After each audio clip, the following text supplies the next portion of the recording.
2, verso 10. Ó descendente de Bharata, naquele momento, Krishna, no meio dos dois exércitos, sorriu e disse as seguintes palavras ao desconsolado Arjuna. A suprema personalidade de Deus disse: enquanto falas palavras sábias, estás lamentando pelo que não é digno de pesar. Sábios são aqueles que não se lastimam nem pelos vivos, nem pelos mortos. Nunca houve um tempo em que eu não existisse, nem tu, nem todos estes reis. Tampouco no futuro algum de nós deixará de existir. Assim como nesse corpo, a alma corporificada seguidamente passa da infância à juventude e à velhice. Da mesma maneira, a alma passa para um outro corpo após a morte. Uma pessoa sóbria não se confunde com tal mudança. Ó filho de Kunti, o aparecimento transitório de felicidade e aflição e seu desaparecimento no devido tempo são como o aparecimento e o desaparecimento das estações do inverno e do verão. Surgem da percepção sensorial, ó descendente de Bharata, e é preciso aprender a tolerá-los sem perturbar-se. Ó melhor entre os homens, quem não se deixa perturbar pela felicidade ou aflição e permanece estável em ambas circunstâncias, é certamente elegível para liberação. Aquele que são videntes da verdade concluirão que não há continuidade para o inexistente, o corpo material, e o que não há interrupção para o existente, a alma. Eles continuarão isto estudando a natureza de ambos. Saiba aquilo que penetra o corpo inteiro é indestrutível. Ninguém é capaz de destruir a alma imperecível.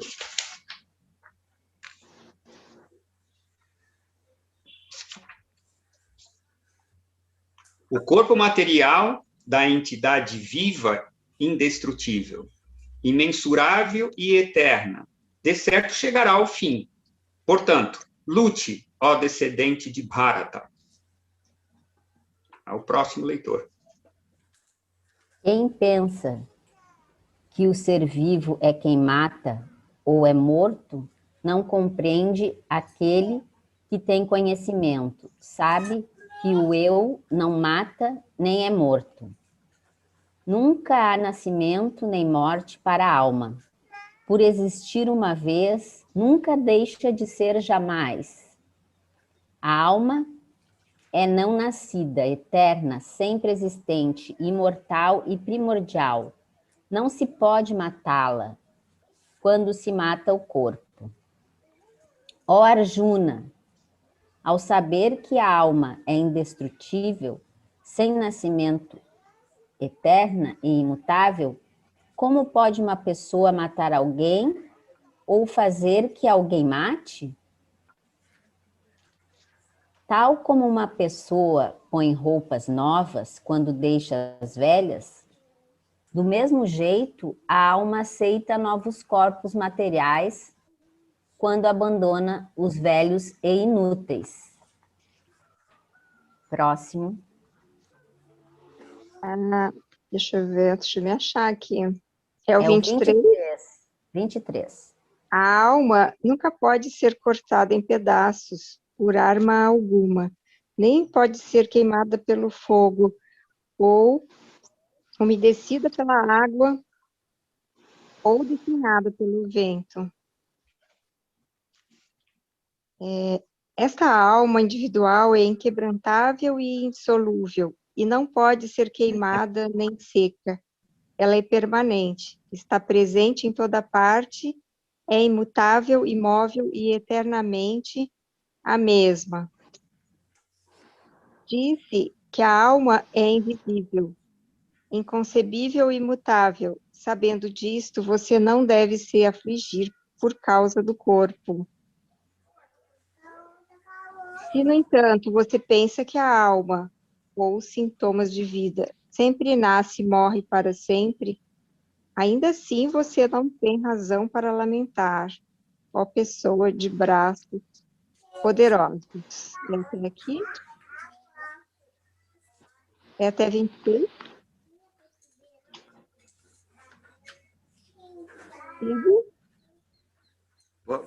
Pode ler mais um, se você quiser, e aí passa para Renata, né, Renata?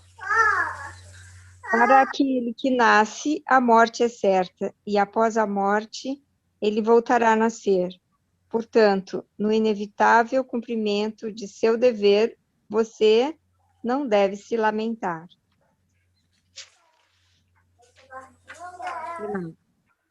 Aqueles que carecem da sabedoria interior ignoram de onde vimos e para onde vamos. Conhecem só aquilo que é transitório.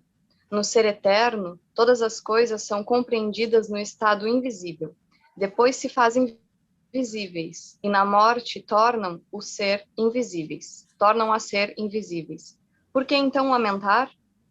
Quanto à alma, ó homem real, espírito ou ser eterno, alguns o tomam por coisas maravilhosas.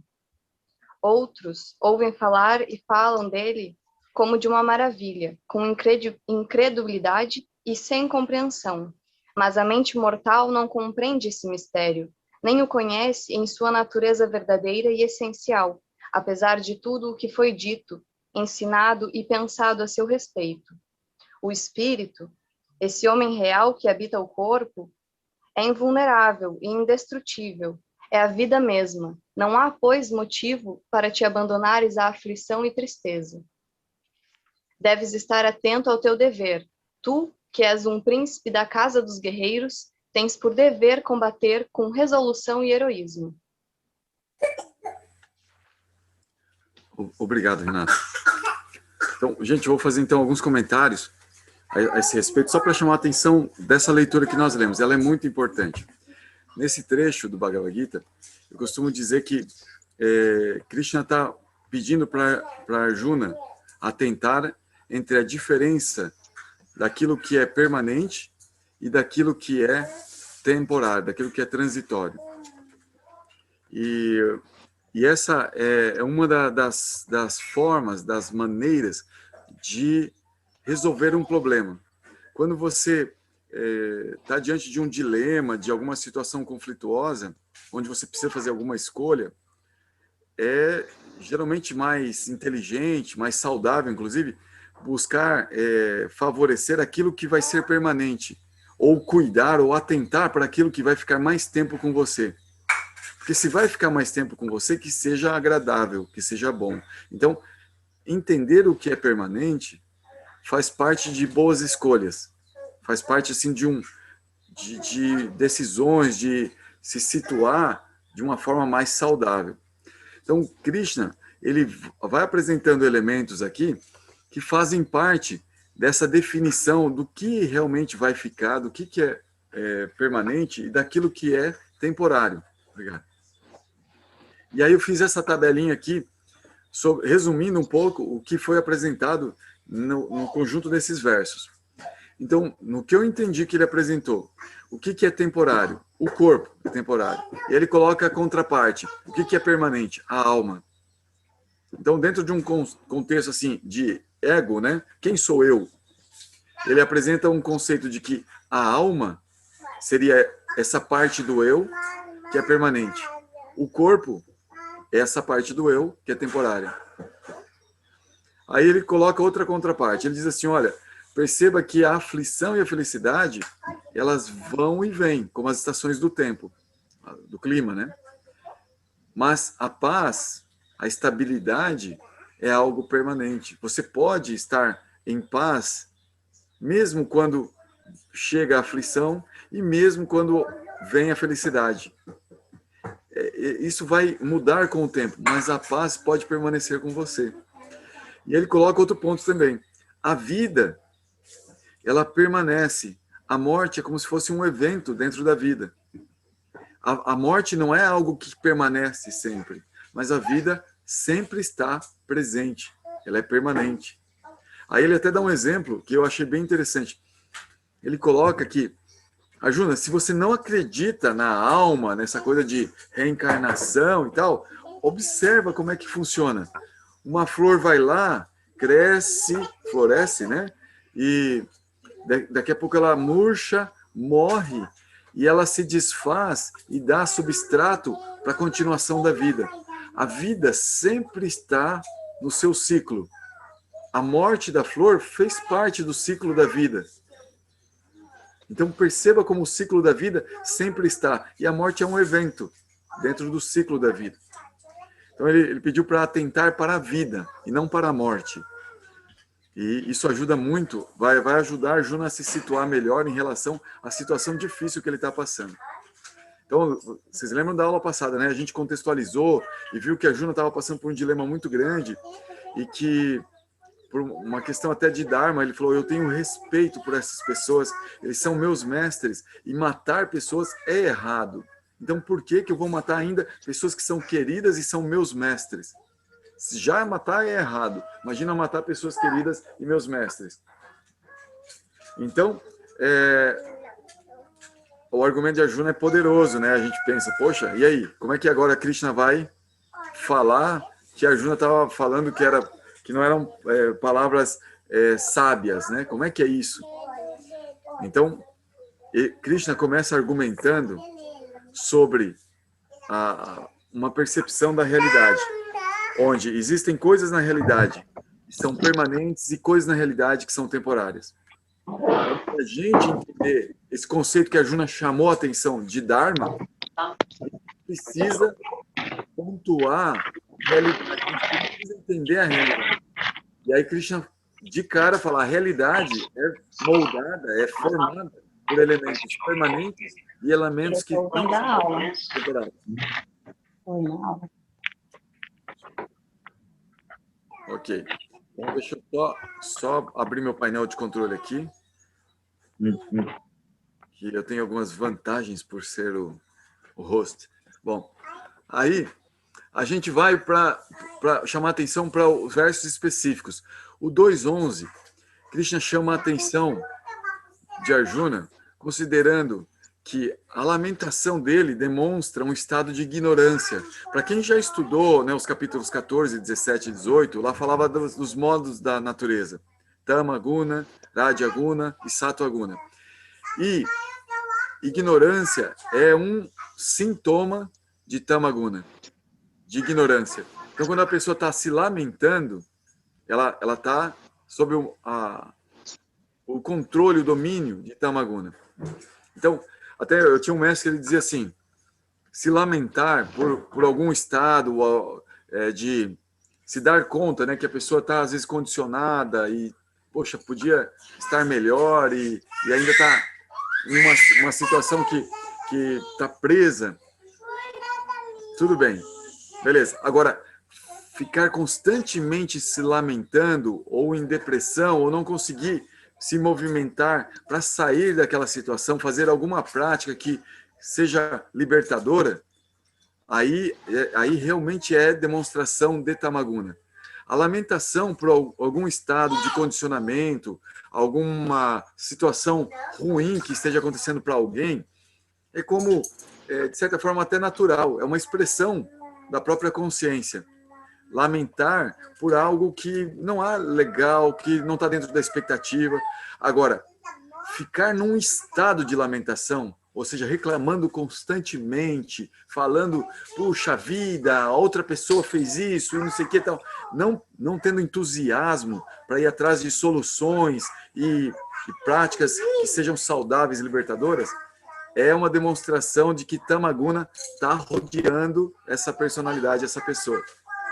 Então, é isso que Krishna quis dizer ali, que a lamentação de Arjuna estava demonstrando um estado de ignorância e que não era digno de uma pessoa que tinha alcançado tamanho status moral, tamanho status de relação com as outras pessoas. Então, esse contraponto assim que Krishna estava apresentando, que se deixar dominar por essa modalidade da natureza, uma pessoa como Arjuna, não é algo muito comum.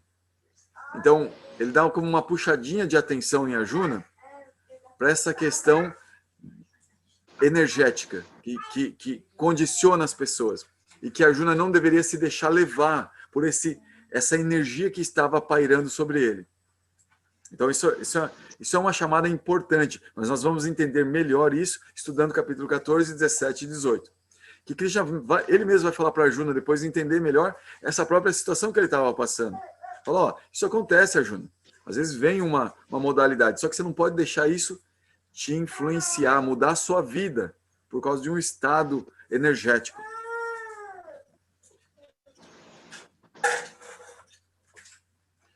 Aí, no verso 12, Krishna chama a atenção para a individualidade e a questão da eternidade. O verso, ele fala que eles sempre existiram. Arjuna e Krishna sempre existiram. E aí Krishna fala, eu lembro, agora você não. Então, como existe essa individualidade de quem lembra, de quem não lembra, de que a gente se relaciona, é como que ele dá um entender dessa eternidade da vida. Ok. E aí, depois ele fala, esse verso aqui é muito famoso, né? Da mudança de corpo que nós temos nessa própria vida. Esse é o primeiro exemplo que se dá, né? De como nós mudamos de corpo. E, infelizmente, existe até uma questão assim, que vem de vários lados, inclusive religiosos, que tenta evitar essa constatação de que nós mudamos de corpo. Mas existe uma parte nossa que não muda. Fala, não, mas eu mudei também com o passar do tempo. Mas você tem que buscar aquilo que não muda em você. Aquilo que não muda é você. Aquilo que está mudando em você é sua roupa. Não é você realmente. É o seu corpo. E, inclusive, a personalidade, a parte psíquica, a inteligência, tudo isso muda. Porque isso é temporário. Isso não é eterno. Agora, tem uma parte em você que não muda. Tem que buscar essa parte. E todos os processos que, de certa forma, ajudam a gente a se aprofundar, a crescer, eles vão contribuir para que nós possamos encontrar essa parte nossa que não muda. Quando você fala em meditação, quando você fala em algum processo religioso fidedigno, um processo analítico, de estudo, quando você vai fazer... estudar a lei do karma, quando você vai fazendo qualquer tipo de yoga, eles vão contribuir para que a gente perceba essa parte nossa que não muda, esse encontro conosco mesmo. E não dá tanto valor para a parte que muda. A gente dá o valor necessário, e o valor necessário a gente vai falar disso na próxima aula, que é a questão do Dharma. Mas agora vamos atentar para essa questão da análise. Krishna estava pedindo a atenção de Arjuna para ele analisar. Veja, Arjuna, a realidade. Existe uma parte de você que não muda. Existe uma parte que muda. Essa parte que muda, Krishna está chamando de corpo. E a parte que não muda, de alma, Atma, ou Diva, Divatma. E aí, em seguida, Krishna fala que através da mente e dos sentidos, nós experimentamos dualidades. E quando nós conseguimos tolerar essas dualidades, e a gente consegue uma equanimidade ao percebê-las, nós nos qualificamos para a liberação. O que significa liberação? Significa justamente não estar condicionados ao que a natureza material tem para oferecer. Nós podemos ir além do que a natureza pode oferecer. Enquanto nós formos atingidos por pelo frio e pelo calor, pelo bom e pelo ruim, pelo gosto e não gosto, isso são sintomas da nossa mente. A nossa mente, ela tem essa forma de reagir à realidade, de forma dual. A mente, ela é dual.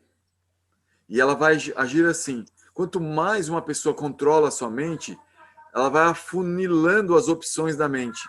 A mente vai ficando cada vez com uma dualidade mais restringida. Cada vez mais. Até que chega no ponto que até eu lembro do Edmilson, que ele me chamou muita atenção para... Uma vez nós estávamos estudando essas questões, e ele falou do Patanjali, né, daquela frase do Yoga Sutra, Edmilson, que quando a pessoa atinge a convergência da mente e não precisa mais dela, como é que é Niruda, né? O estado Niruda da mente, a mente totalmente controlada. Então, esse estágio é o estágio de não mente. Mas enquanto nós quisermos nos relacionar com a matéria, nós precisamos da mente, e a mente, como ferramenta, ela é um repositório de memórias incrível, gente. Cabe o universo inteiro dentro da mente. Então, nós temos memórias que, se nós formos cavar, né, a ciência tenta explicar como se fossem nossos códigos genéticos que estão misturados com os códigos genéticos de vários outros seres. Então, nós guardamos essa memória genética de vários outros seres também. Mas que nada, somos nós mesmos que, como seres vivos, passamos de corpos diferentes, registrando em nossa mente todas as experiências que nós tivemos.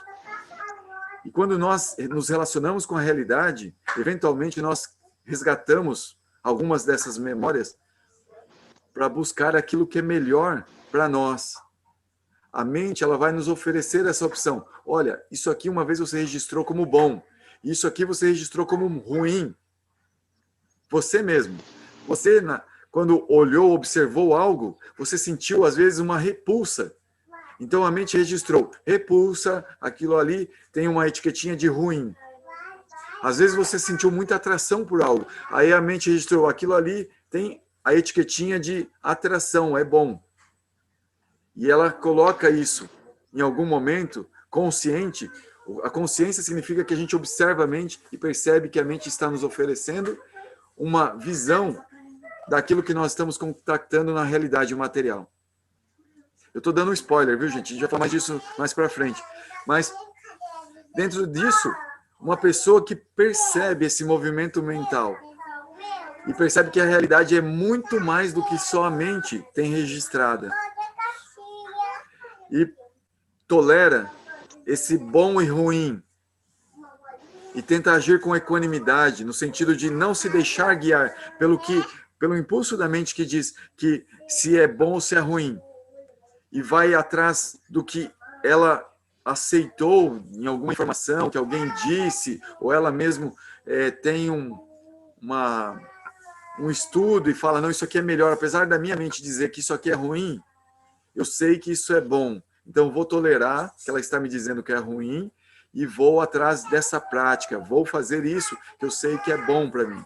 Um exemplo, às vezes uma criança não gosta de escovar o dente, e tem até adultos que não gostam de escovar o dente. Mas aí a gente pega, e por uma questão de treinamento dos nossos pais, né, e os professores, a gente aprende que tem que escovar o dente. Então, todo dia a gente vai lá e escova o dente. Apesar da nossa mente, às vezes, falar, que preguiça, não quero escovar o dente. Escovar o dente é ruim. E tem que ficar lá mexendo na boca e tal, sujando tudo. Esse negócio de sujar todo, ficar se melecando, é ruim. A mente rejeita. A pessoa fala, não importa que a mente esteja rejeitando. Eu vou fazer isso porque a minha inteligência diz que é bom. Então, a inteligência seria uma outra parte, nós vamos falar também do corpo, que meio que discrimina o que é bom para o ser. Então, a pessoa, através de um apoio da inteligência, mesmo que seja inteligência emprestada, a inteligência emprestada significa eu não estou com capacidade de controlar minha mente. Por exemplo, agora está me dando muita vontade de comer qualquer coisa. Mas a minha esposa disse que eu não devo comer, que eu tenho que ficar de jejum, porque eu vou melhorar de saúde se eu não comer agora.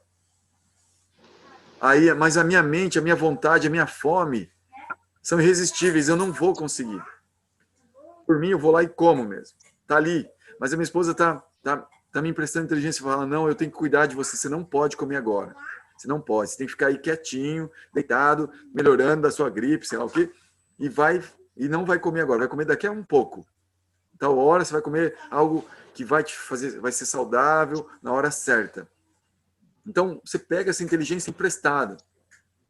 Às vezes, nós pegamos inteligência emprestada dos cientistas, pegamos inteligência emprestada dos professores, inteligência emprestada dos nossos pais, inteligência emprestada do Bhagavad Gita, inteligência emprestada de vários lugares para controlar a nossa mente. E uma pessoa que consegue, então, tolerar seja com inteligência emprestada ou com a própria inteligência, em tolerar os impulsos da mente e ser equânime na sua percepção da realidade, com uma visão mais aguda, claro, não é equânime artificialmente falando, equânime no sentido de entender que Krishna diz, por exemplo, no momento, né, que aquela pessoa que vê um pedaço de ouro e um pedaço de pedra, um seixo do rio, de uma forma igual, é equânime. E, em maior grau ainda, a pessoa que vê uma pessoa amistosa e uma pessoa que chega, uma agressora, também de uma maneira igual, é um grau superior de equanimidade. Então, é como que se nós tivéssemos uma convergência de percepção de realidade, em que a gente começa a ver as coisas de uma forma em que a gente percebe que é a mesma coisa, aquilo que parece ser dual. Mas a gente tem que construir essa experiência mesmo. Não é algo assim que, num princípio, a gente pode meio que falar, todos os seres vivos são iguais, porque todos têm vida. Isso pode ser uma teoria. Então, isso pode levar assim a começar a tentar observar a vida e a perceber todos como iguais, em termos de percepção. Mas não é uma experiência ainda. Mas de tanto eu começar a estudar e observar, eu começo a perceber que realmente os seres vivos têm algo em comum. Eu começo a perceber o que é igual, aquilo que todos têm. E aí eu falo, eu estou começando a entender aquilo que é igual. Então eu começo a superar as diferenças em prol da percepção daquilo que é comum. E aí eu passo a ser equânime, porque eu vejo o que há de comum. Vai existir diferença ainda? Claro que sim. Claro que sim. Eu não desprezo a diferença, mas eu percebo aonde é diferente e aonde é igual. E dou mais valor naquilo que é igual, porque naquilo que é igual é onde vai estar a permanência. Então, é nesse ponto que a pessoa vai dar mais atenção a essa estabilidade mental, a essa permanência, do que as dualidades, e que isso pode descambar para a pessoa, às vezes, estar sofrendo e, às vezes, estar super feliz. E isso só em estados mentais. Às vezes, inclusive, pela mesmo evento externo que está acontecendo, uma pessoa pode ser feliz no momento e acontece a mesma coisa e ela sofrer em outro momento. Isso pode acontecer por uma mudança de estado mental. Vamos supor que você não gosta de fazer exercício e aí vai para a academia, não gostando de fazer exercício. Você sofre pra caramba lá. Sofre. Daí, você sai dolorido, sofrendo pra caramba, mas aí você não fala, não, eu vou controlar minha mente, eu vou me submeter ao conselho do meu médico, do meu professor de yoga, vou fazer a academia. Daí, continua, persiste. Aí vai na primeira semana, passa aquela dor, aquele sofrimento, a segunda semana começa a ficar mais tolerável a dor e começa a sentir um certo prazer até na dor. Aí na terceira semana você começa a gostar, quando dói. Ué, mas você está fazendo a mesma coisa, antes você sofria, agora você está sendo feliz. Por quê? Mudou a mente.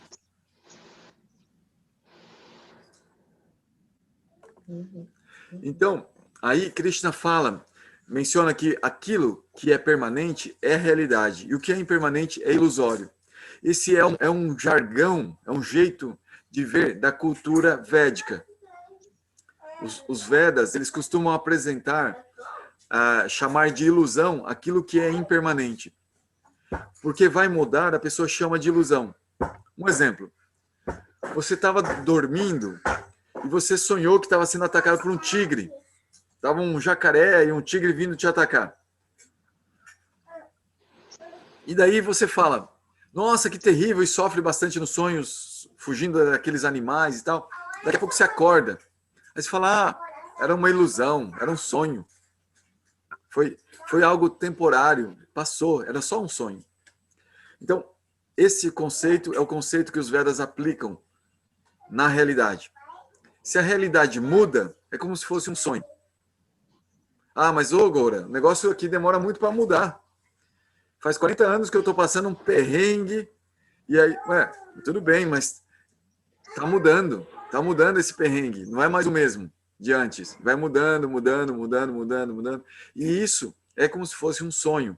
Se você conseguir tolerar esse sonho, você vai perceber quem você é, como se você acordasse dentro do sonho. E aí você começa a perceber a realidade, aquilo que é permanente, aquilo que não está mudando.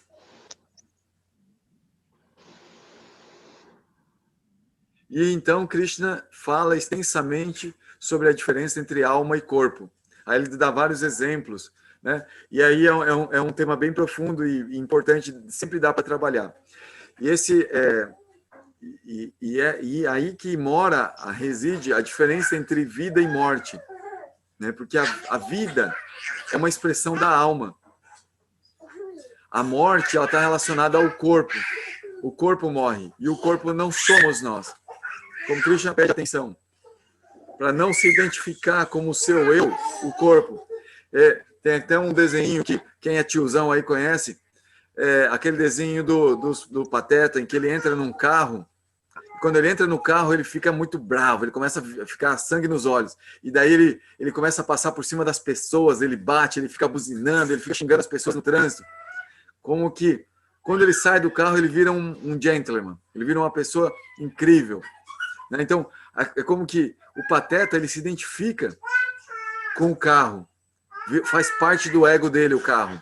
Então, ele se torna o senhor do carro, o senhor daquele espaço que compete por um espaço no trânsito. Então, aquele filme mostra muito a questão do ego nesse mundo que nós vivemos, onde nós competimos por posições na realidade que não são posições verdadeiras, são posições ilusórias que vão mudar, vão passar com o tempo. E quando sai daquele carro, a pessoa se torna boazinha. Então, é como se nós fôssemos essa pessoa boazinha, nós fôssemos almas puras que estamos nos identificando com o corpo. Então, quando nós temos um corpo em que a gente fica achando que a gente é bom, achando que a gente é ruim, com identificações do nosso corpo, nós estamos não percebendo quem nós realmente somos. Quando nós estamos vendo o outro também como bom ou ruim, e não percebendo que são características do corpo dele, que às vezes estão condicionando aquela pessoa, aquela personalidade, a fazer determinadas coisas, determinadas ações, nós não estamos vendo a realidade. Então, daqui para frente, nós vamos trabalhar esses conceitos para entender isso de forma profunda. Essa diferença. Mas agora Krishna deu assim o chá, falou assim, você tem que entender isso, Arjuna. Como você vai entender isso? Aí ele vai explicar um pouquinho mais para frente. Mas é isso que é o importante de entender, a realidade e a ilusão. Pessoal, era isso que eu tinha para falar para vocês até agora, né? Se vocês quiserem, a gente continua conversando mais. Então, por favor, eu queria pedir para vocês irem se expressando e dizendo assim, o que chamou mais a atenção de vocês nessa fala, até pode inclusive resgatar temas que a gente falou antes, nas outras aulas.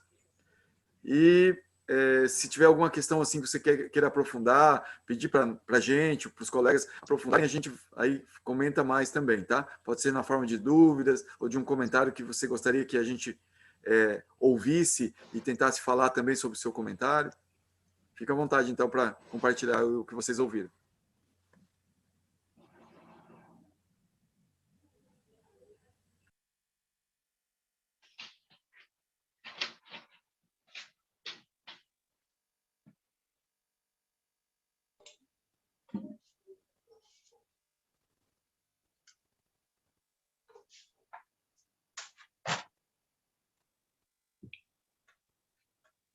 O que me chamou mais atenção foi o aspecto da impermanência, né?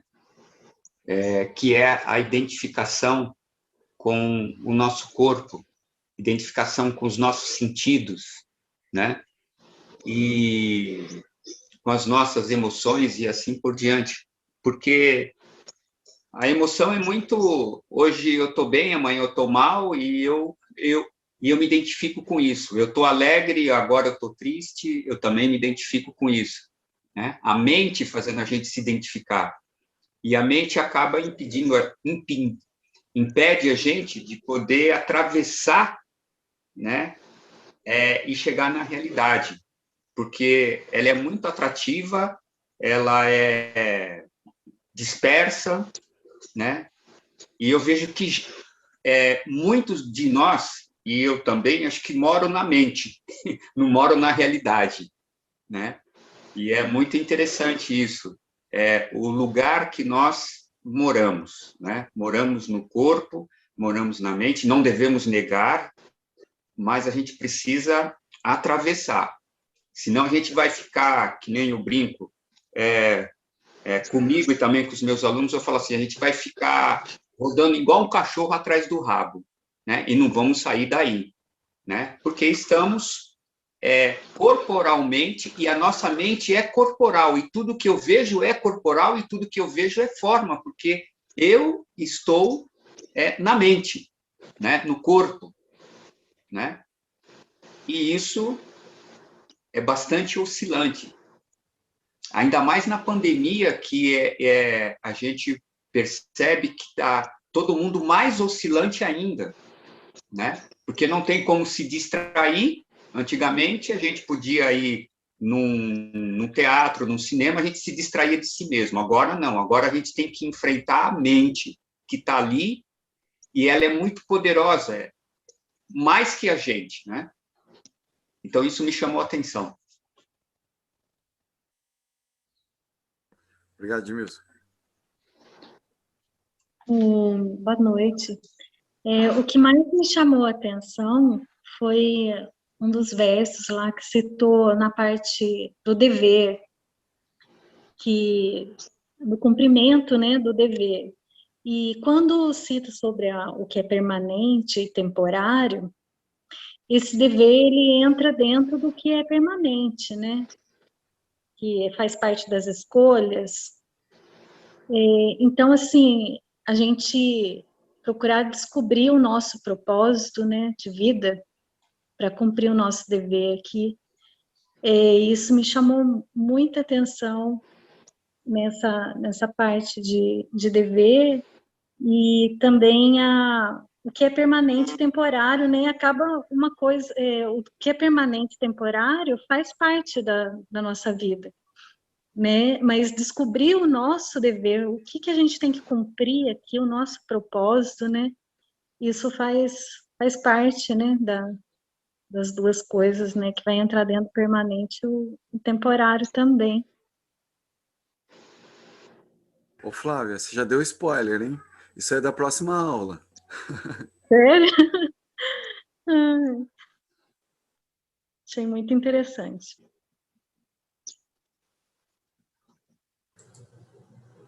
Eu queria falar uma coisa que me chamou a atenção e, com isso, uma pergunta. Você fica à vontade para responder agora ou em aulas posteriores aí.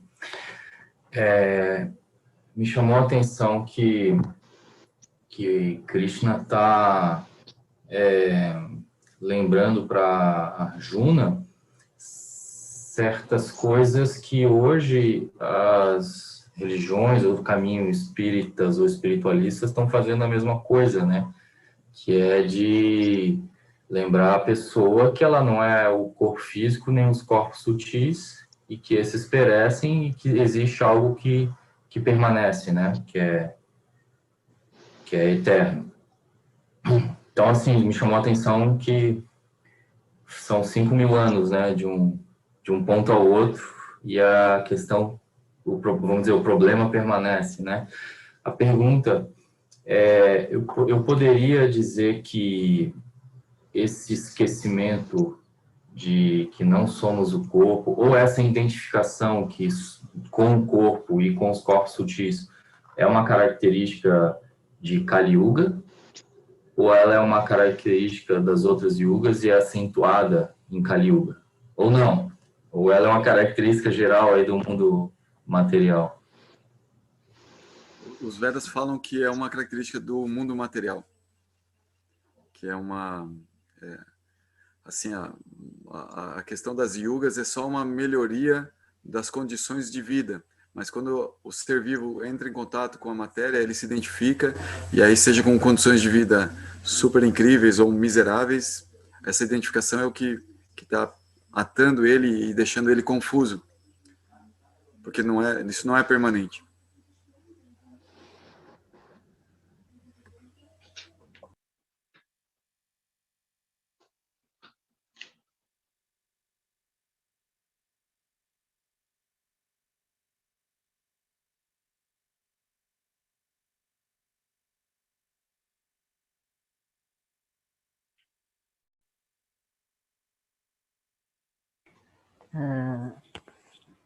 Várias coisas importantes hoje, né?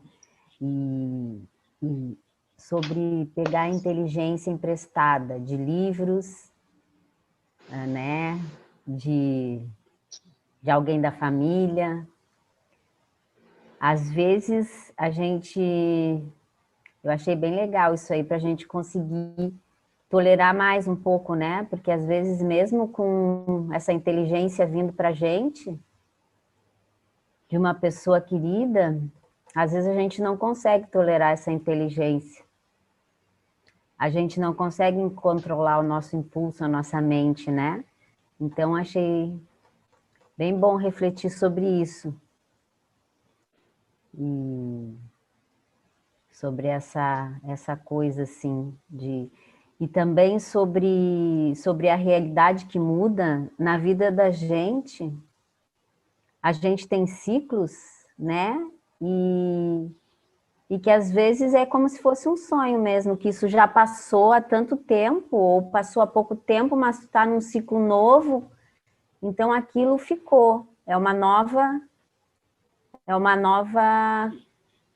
Um novo ciclo da tua vida, né? Então a gente vê bem o que é impermanente, né?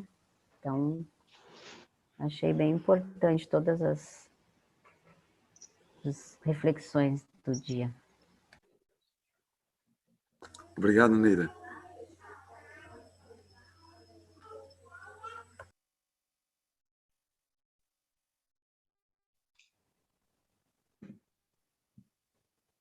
Outra coisa que também me chama a atenção é a palavra realidade. Normalmente nós falamos de realidade,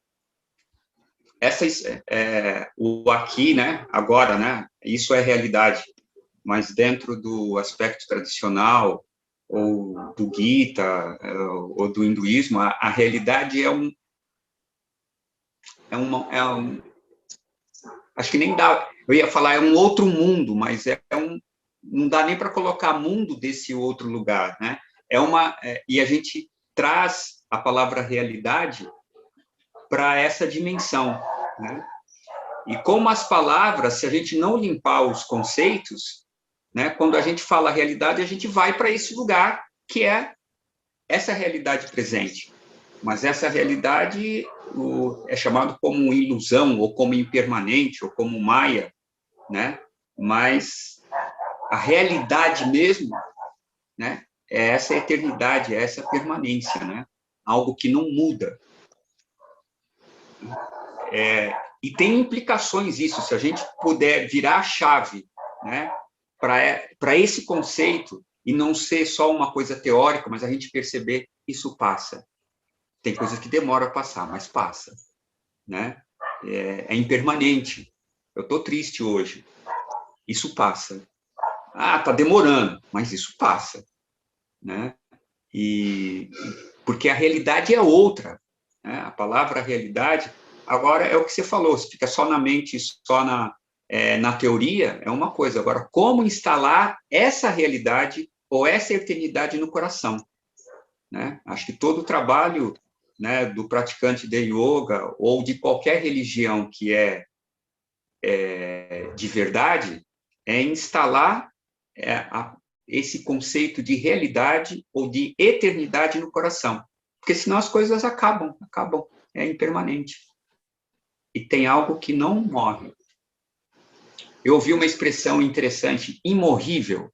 Não sei se existe essa palavra, mas tem algo imorrível em nós, né?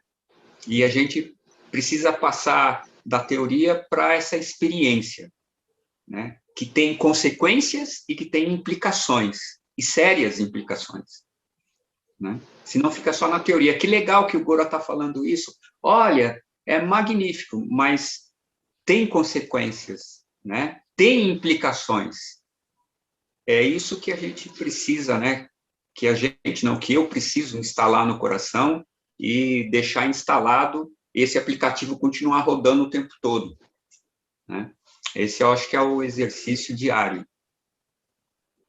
Isso me chamou a atenção. Obrigado, Gilson.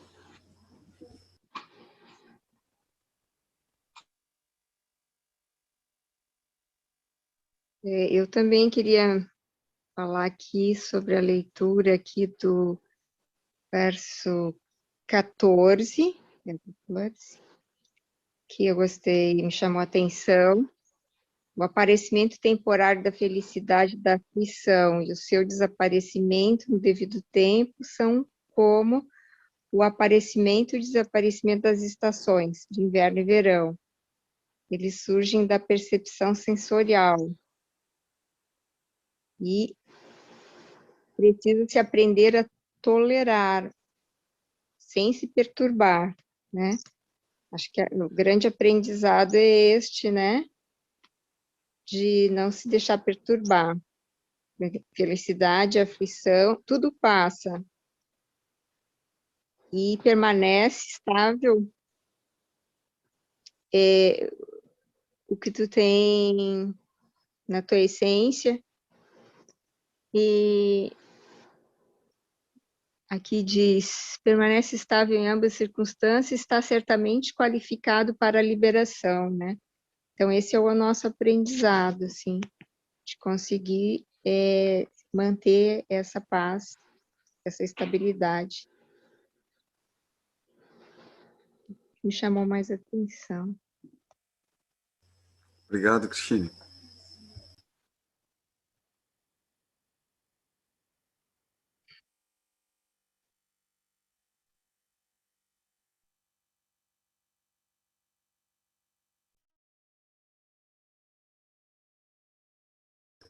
Renato, você cortou seu áudio. Oi? Agora sim. Tá, pra mim, assim, eu achei bem profundo. Fiquei até tão pouco sem saber o que falar, sabe? Porque quando fica, tipo, processando, assim. Mas eu gostei muito na questão de tolerar os impulsos da mente, né? Que esse é a equanimidade, assim. E que, caraca, eu sinto que é um trabalho de formiga, assim, um trabalho de formiguinha. Porque tá sempre na porta ali, né? Para tu já se deixar ser levado de novo, assim, tem que estar muito presente, né? Muito consciente, assim, para não, pera, vamos passar essa porta, né? E daí é mais isso mesmo, assim, que eu fico bem reflexiva sobre. Então foi muito rico, assim, gostei muito. Obrigado, Renata.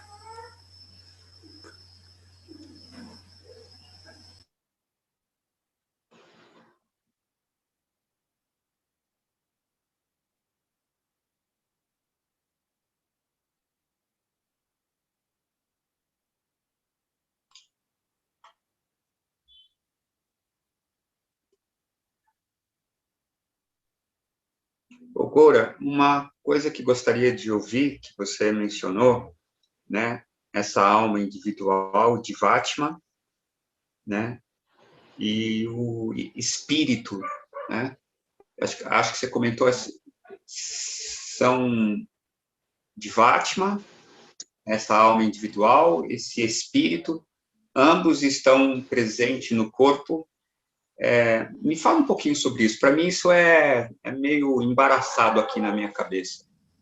Então, existe assim algumas linhas, né, de estudo, de conhecimento, que tentam fazer uma análise dividindo os corpos em vários tipos, e a cultura védica ela faz uma divisão bem básica. Ela divide o seguinte, que nós temos um corpo material moldado, formado por duas partes.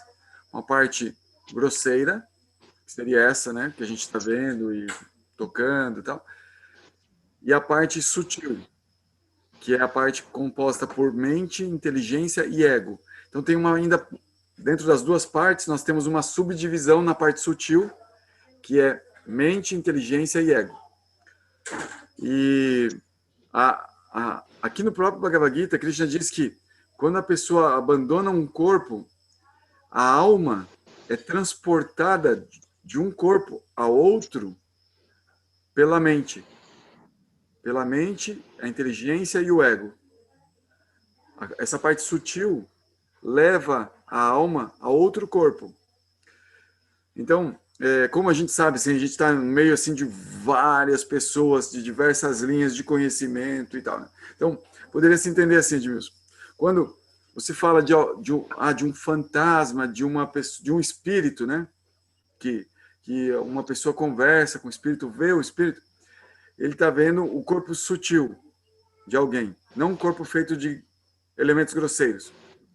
Quando eu falei espírito, não estava me referindo a isso, mas estava me referindo talvez a Purusha. Eu não queria usar não esse aspecto que você está falando, mas o Divatma e Purusha, os dois estão ali. Esse espírito que eu estou dizendo, esse espírito universal ou alguma coisa nesse sentido. Ah, tá. Então, aí, no caso, essa Atma, que é proprietária desse corpo, esse corpo, tanto o sutil quanto o grosseiro, é o campo de atividades da Atma. Então, a Atma... É Divatma, né? Divatma, perfeito. Diva e Atma são como termo usado para o mesmo conceito, apesar que às vezes aparecem a palavra Atma e Diva como querendo denotar outras coisas. Diva, por exemplo, está mais relacionado com seres vivos. E Atma como o átomo espiritual, o átomo de vida. Né? A fagulha, a centelha de vida. E o Diva é como se fosse já essa percepção de corpos diferentes, de seres vivos diferentes. Mas Divatma seria ser vivo atômico, esse ser vivo atômico. E aí, você tem a Atma, o Divatma, desfrutando do campo. Ela tem um campo para atuar. A gente vai estudar isso também no capítulo 13. Creio, capítulo 13. A natureza e o desfrutador. Né? Então, Prakriti e Purusha, capítulo 13. Então, aí, nesse capítulo se define como o Atma, como Purusha do corpo, do campo, como do Prakriti, desse corpo. Então, quando a gente vê um espírito, né, numa questão de mediunidade, a gente está vendo alguma alma desfrutando daquele corpo de espírito. Quando a gente vê seres agora, a gente percebe com nossos olhos, toca, tal, essa parte mais grosseira, a gente vê uma alma desfrutando de um corpo acompanhada de várias outras, porque dentro daquele corpo ali tem 11 trilhões de bactérias, mais vírus, então tem várias almas desfrutando daquele corpo. É como se fosse um universo onde estão coexistindo vários desfrutadores, num corpo só. Então o corpo humano é magnífico porque a pessoa consegue, inclusive, perceber isso, expandir a consciência e se dar conta do que está acontecendo no corpo dela. É um universo dentro, né, tão perto assim. E existem outros corpos que não é possível ter essa percepção tão profunda. E aí, o próprio Krishna afirma dele, Edmilson, já fazendo um spoiler, que ele, nessa percepção do Purusha, que desfruta de seu campo, ele se chama de Purushottama. O Tama significa transcendental, sem igual, incrível. Então, um Purusha transcendental, um Super Purusha, ele se define como um Super Purusha, que desfruta de todo mundo ao mesmo tempo. E é presente em cada um de nós. E aí ele se apresenta ali nesse conceito, né, de Purushottama com várias características, inclusive presente dentro de cada um de nós. Fora também. Ele está dentro e está fora. Aí é um conceito assim bem difícil de entender. A gente vai por metáfora tentando se aproximar desse conceito. Ok, obrigado. Pode explicar o que é Purusha? Purusha significa desfrutador ou controlador.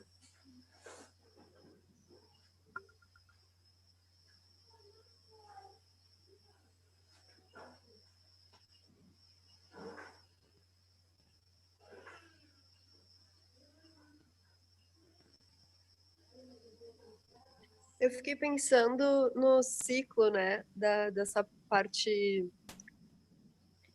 mais efêmera, assim, que, por exemplo, uma planta, a gente observar o ciclo dela para gerar frutos e tudo mais. E se a gente está voltado para essa parte efêmera, assim, a gente fica também muito voltado para esses ciclos, assim, né?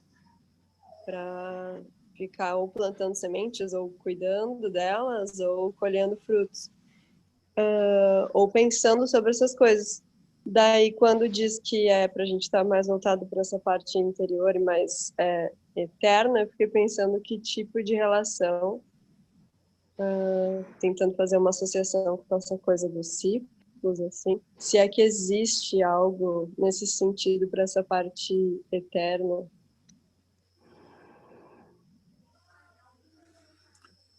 Ô, Tainá, bem pertinente. Agora, te pergunto assim, quando você percebe que as coisas são cíclicas, e aí você percebe tem ciclo nisso, tem ciclo naquilo, tem ciclo no outro, tem ciclo... Será que o ciclo não é permanente? Tudo é cíclico? Uma característica permanente em tudo?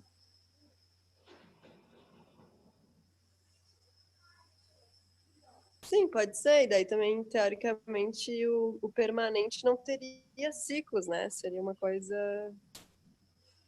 fixa, sem essa energia, assim. Mas então é buscar o eterno em todas as coisas, e não somente em mim, assim? Então, é como que quando você começa, você chega na conclusão que o ciclo está em tudo, então o ciclo é permanente. A realidade é cíclica. O ciclo não é uma ilusão. Ele está. Ele está sempre. Tudo está sempre num ciclo. Algo que agora está indo embora vai voltar. Num ciclo.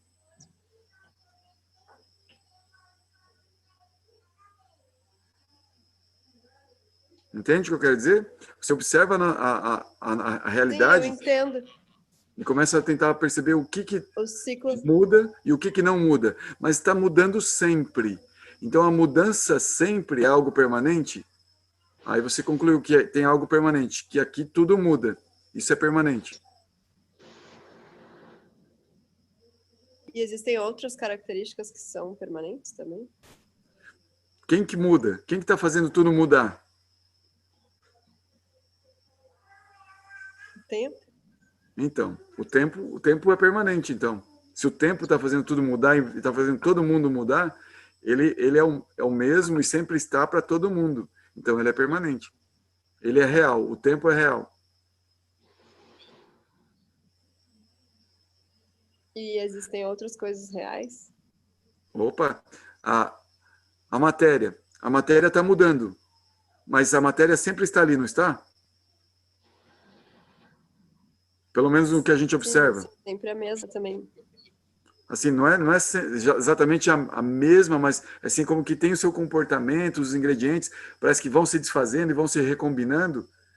Parece que está ali um mix, um Lego, que pode ser montado e desmontado várias vezes e dar diferentes formas, não é? Sim. Então a natureza também é permanente.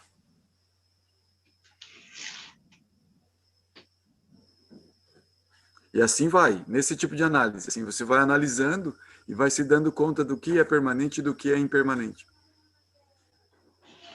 A forma é permanente? Não. Não. Então, aí você vai analisando. Então, se eu der muita atenção para a forma, eu não vou realmente ter contato com essa realidade. Agora, se eu entender a matéria, como ela funciona, e como ela se combina numa determinada forma, opa, aí eu estou entendendo algo que é mais permanente. Isso pode me ajudar.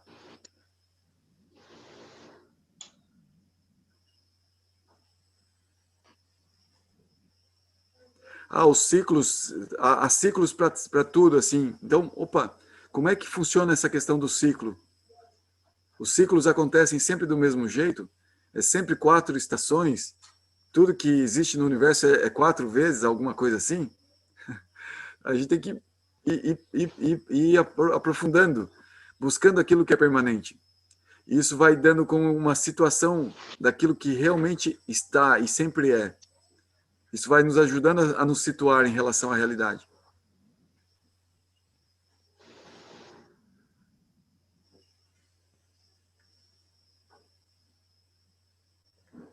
Entende esse exercício, Tayana? Sim, eu entendo, mas eu gostaria de saber todas as partes do Tudo, eterno. agora, aqui e agora, né? Ah, tá.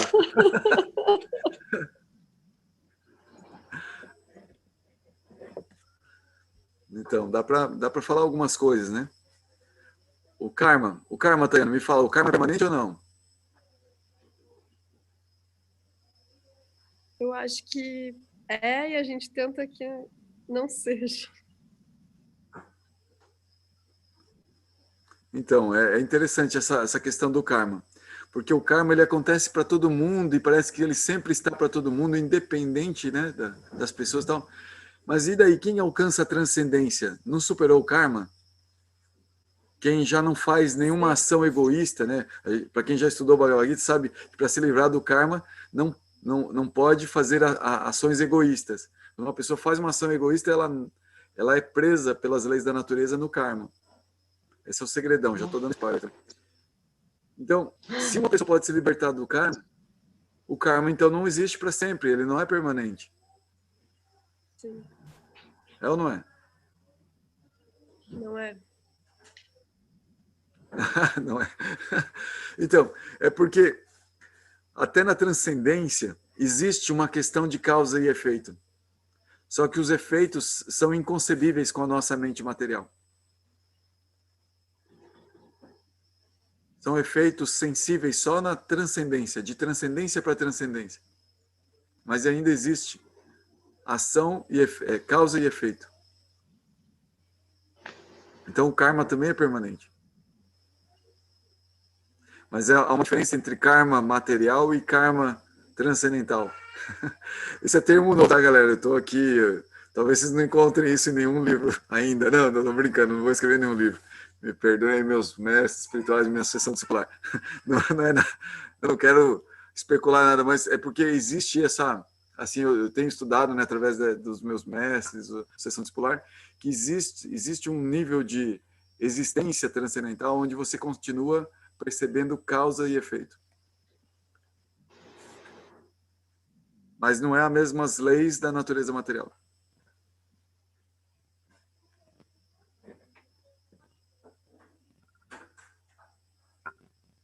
Assim como o tempo também. O tempo, na transcendência, tem outra ação, mas ainda existe o tempo. Mas ele age de uma forma diferente com o que é lidar com a energia material. E essa mudança dos corpos, ela também pode alterar devido ao karma, não somente devido à mente.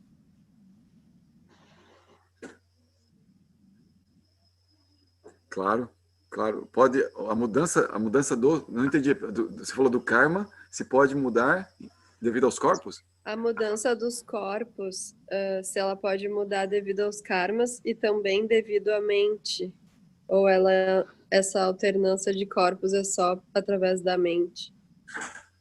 Ah, boa pergunta. Então, principalmente através da mente, principalmente. É como que o nosso ego se concentra muito na mente. A mente é tão centro das nossas atividades materiais que, geralmente, a Divatma, ela tem o costume de focar nas atividades mentais o seu próprio destino. Então, a determinação dos próximos corpos faz parte do livre-arbítrio, mas também das condições materiais que determinam o que está preparado lá na frente. Ou seja, assim, a matéria funciona de um jeito e o ser vivo ele vai se relacionando com esse jeito da matéria, escolhendo os seus caminhos no que a matéria está oferecendo. Então, a mente ela tem muito a ver com a formação dos próximos corpos. Então, a questão do controle mental, da educação mental, do entendimento das crenças que uma pessoa tem, né, embutidas na sua programação mental, determinam o futuro dessa pessoa.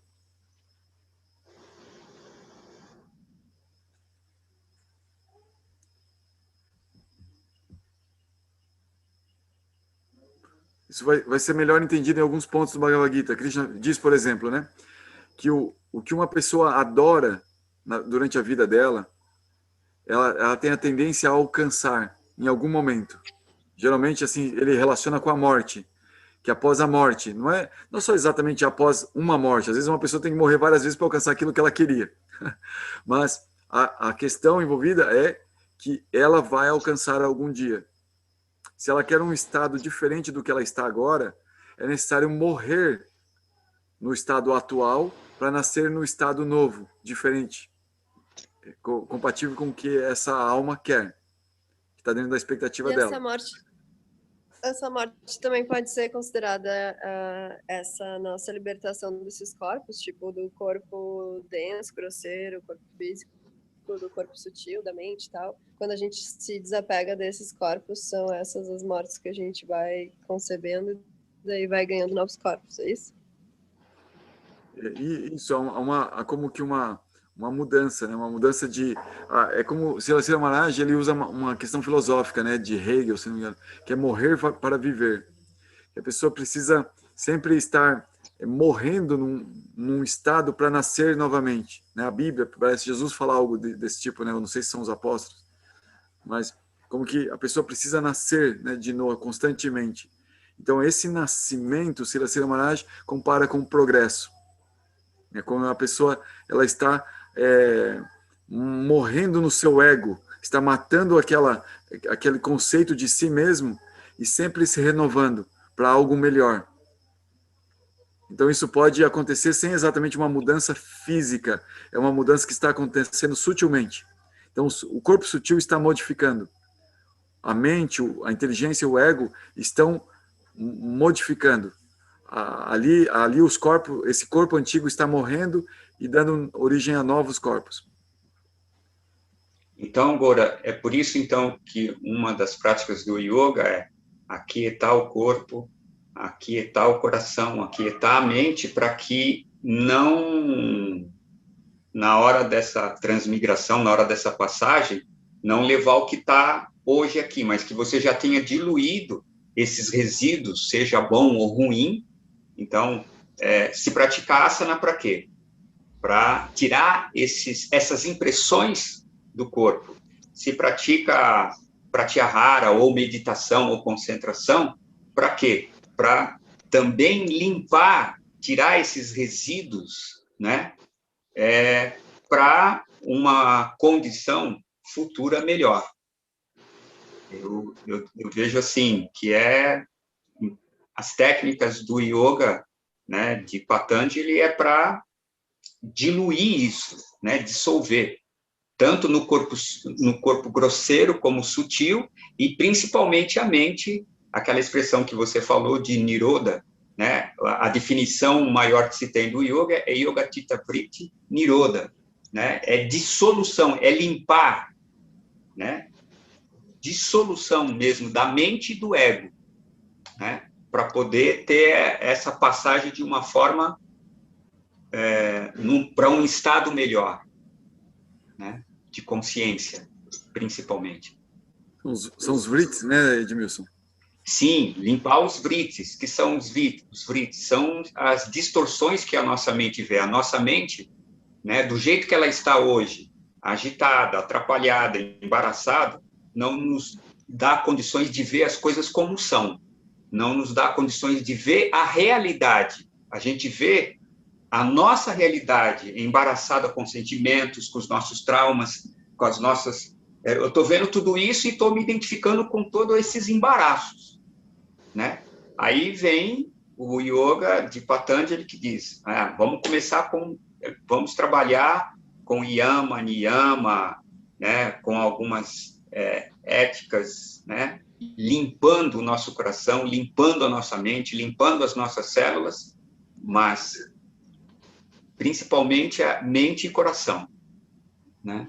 As técnicas do yoga é para diluir isso, esses resíduos, para fazer essa passagem de uma forma, como você falou, se eu me identifico com uma coisa, né, se eu quero alcançar isso, eu vou para esse lugar. Agora, se eu tiver todo equivocado, todo embaraçado, eu nem sei para onde eu vou, se é para riba ou é para baixo, brincando um pouquinho, né? Sim, é por aí mesmo. Obrigado, Edmilson. Obrigadão. Aí, Tayana, acho que ajudou a entender um pouquinho essa questão da mente, né? Como determinante dos próximos corpos. No que o Edmilson falou agora também, dessa questão da limpeza, dos vrites. Sim, eu acho que sim, é mais uma limpeza do que novos corpos, assim, são novas formas de corpos. Seria isso? Sim. Esperamos. Mais livres, né? Corpos mais livres. Sim, e que com menos influência, assim, talvez, né? Que faz parte da evolução, né, espiritual, né? Por isso que é importante essas práticas, né? E isso é um complemento para a evolução também. Eu não sei, Flávia, se é evolução ou se é atualização de quem somos realmente. É só uma pergunta para todos nós. Assim. Eu não sei se a palavra é evoluir para ou se a gente se atualizar, que somos Dvatma, que somos almas, que somos reflexo de algo transcendental. Né? A minha questão, e é uma pergunta também, né? Será que é progresso, será que é evolução, ou o conceito é eu me atualizar daquilo que eu já sou? Quando eu consigo limpar a mente, quando eu consigo limpar o corpo e conseguir ver de fato o que eu sou. É só uma questão.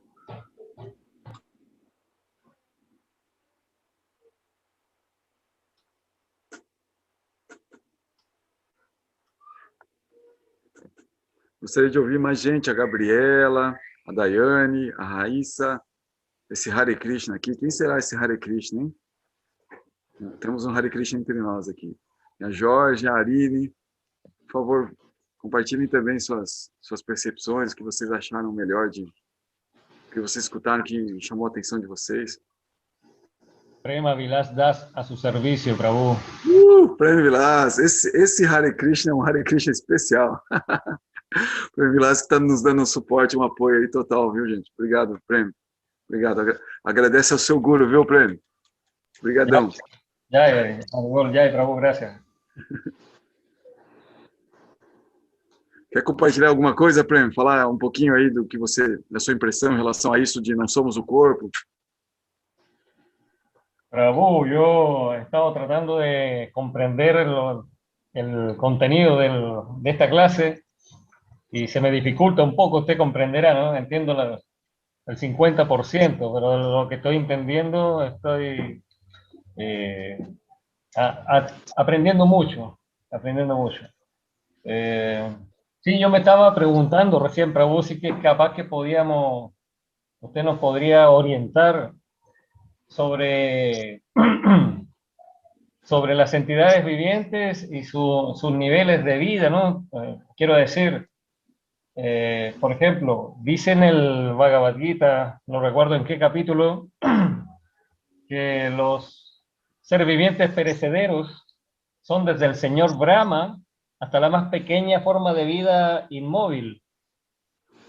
Entonces, estamos hablando de que el señor Brahma, el creador de este universo, también está en la categoría de ser un ser perecedero, a pesar de que él tiene comunicación directa con el señor Krishna. O sea, uno se podría imaginar de que es un ser especial, ¿no? Pero está dentro de los perecederos. Y eso, Prabhu, oriénteme, por favor. Prema, você já sabe tudo, você é fogo, hein, Prema? Mas essa pergunta do Prema é bem bacana, assim, no sentido de chamar atenção para um ponto em que o universo, segundo a cultura védica, é povoado de seres fantásticos. Como que isso que nós, às vezes, vemos em filmes de ficção, filmes de fantasia, é uma pequena fagulha do que realmente existe.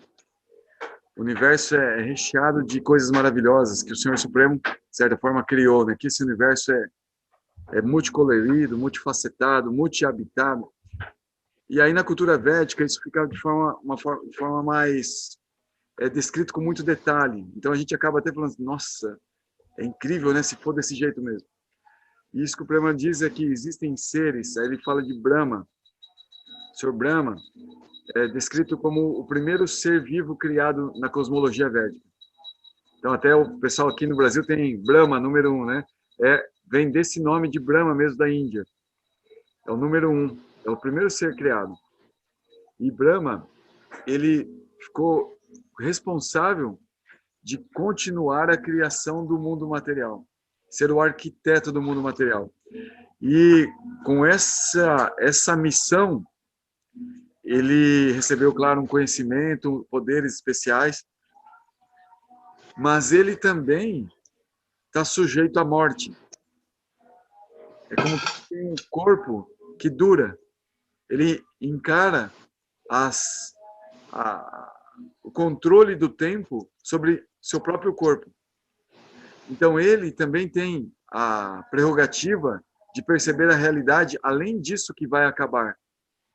Porque senão isso vai trazer muita preocupação para ele. Apesar de ele fazer a criação do mundo material, se vai acabar para ele também, para onde ele vai depois disso? Quem é ele realmente? Se aquilo que ele parece ser vai acabar. Então, essa é uma preocupação que existe tanto no Senhor Brahma, como ele sendo perecível, né, como o Prema falou, perecedero, né, como até a mais pequenininho ser vivo que não consegue se mexer sozinho, um vírusinho ali que fica parado, mexam comigo aqui. Todos eles estão sujeitos à ação do tempo e têm que enfrentar a morte. E não só isso, depois nascer novamente.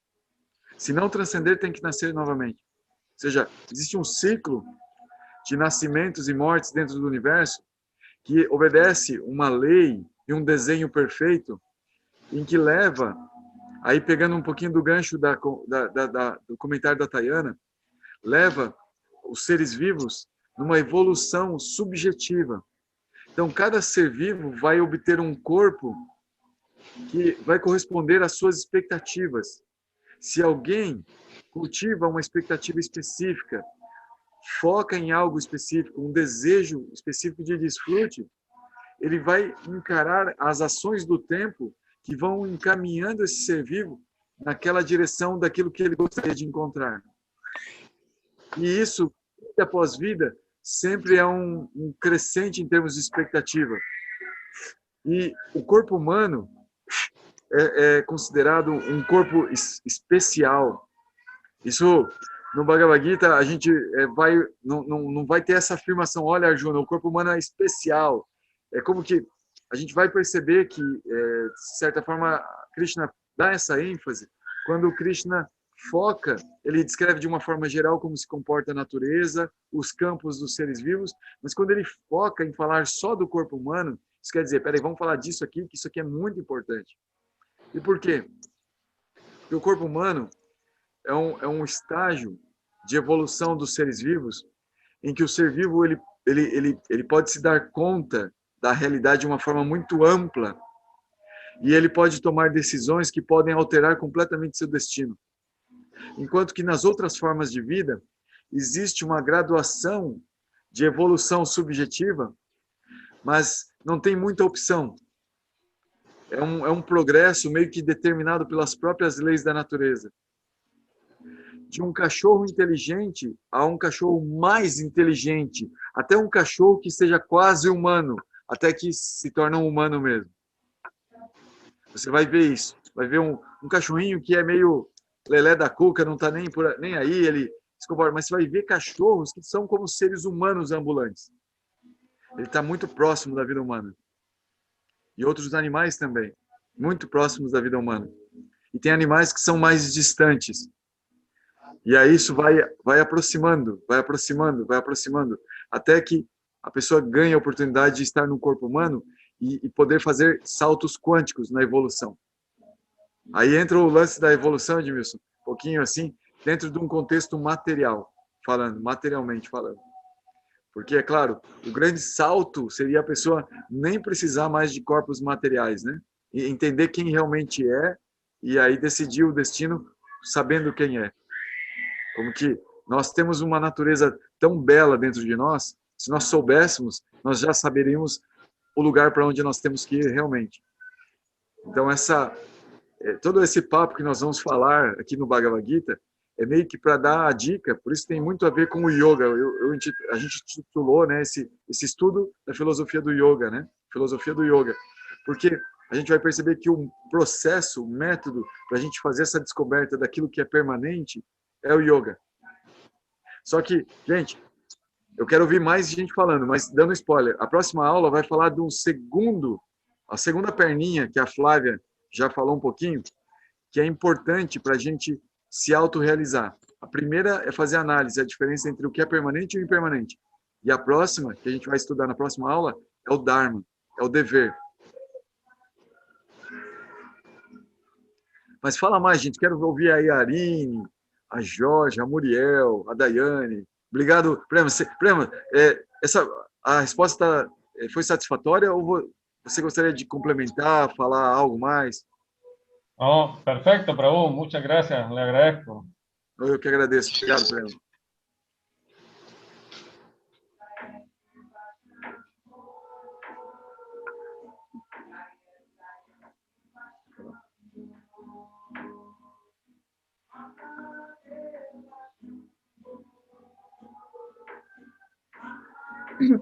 Boa noite, pessoal. Boa noite, Goura.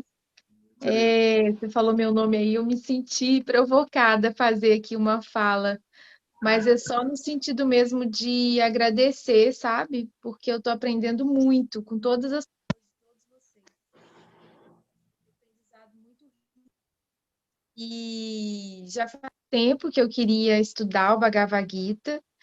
A gente fica amadurecendo as coisas na vida, né? Mas eu acho que tudo tem um momento certo, né?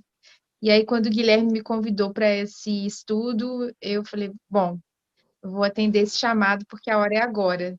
Mas estou aprendendo, gente. Todas as mensagens são muito acrescentadoras para mim. Eu ainda não tenho, assim, um nível de dúvida que possa trazer uma grande questão para a gente debater. Eu estou mais nesse momento de observar e aprender mesmo. Eu espero poder contribuir mais, um pouquinho mais à frente. Contribuiu muito, Aline. O que eu entendi na tua fala é que tudo te impressionou até agora. Sim, tudo que vocês falam. Eu pratico yoga, né? Mas essa dimensão do yoga, para mim, é muito nova. Né? Eu estou praticando ainda a respiração, fazendo, né, essa harmonização entre a respiração e o exercício físico, engatinhando ainda. Então, toda essa parte teórica, né, ela vem, na verdade, casar com alguns conhecimentos que eu tenho, que já tenho pesquisado na minha vida em relação à espiritualidade, mas, enfim, é tudo muito incipiente. Para mim, é tudo muito novo. É isso. Obrigado, Aline. Muito obrigado. Obrigada a vocês.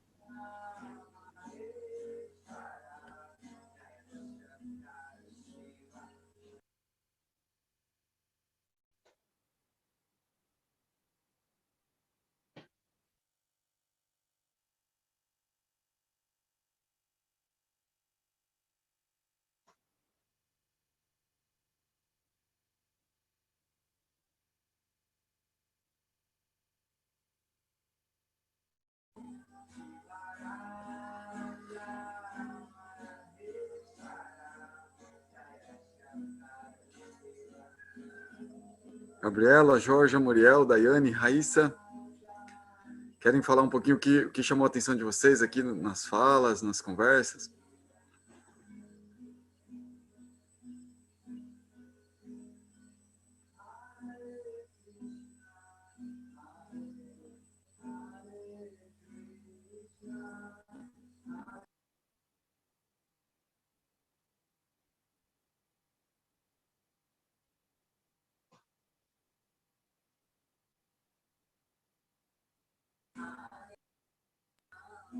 Pessoal, vocês têm algum ponto que vocês gostariam de comentar mais, falar um pouquinho mais? Senão a gente deixa um pouquinho para o nosso próximo encontro. E quem puder adiantar um pouquinho a leitura, nós vamos ler pouquinhos versos na próxima aula, porque o tema vai ser Dharma. E Dharma é algo muito bacana de ficar conversando a respeito, de construir o entendimento.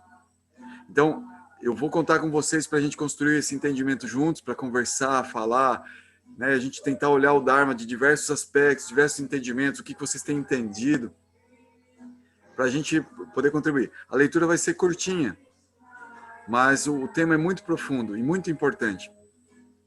Dharma. Dharma é a segunda ferramenta que Krishna entrega para Arjuna. A primeira ferramenta importante para ele resolver os seus problemas é diferenciar entre o permanente e o impermanente. A segunda é a ciência do Dharma. Nós vamos falar da ciência do Dharma no próximo encontro. Tá bom? Alguém gostaria de falar mais uma coisa? Tá tudo certo? Chega de néctar. Pessoal, então eu agradeço muito a companhia de vocês, a presença, e espero ansiosamente encontrá-los na próxima quarta-feira. Estudem aí, tenham êxito na semana, bons trabalhos, bons estudos, boas práticas. Boa noite, obrigada. Boa noite, obrigada. Boa noite. Até breve. Tchau. Obrigada, gente. Boa noite a todos.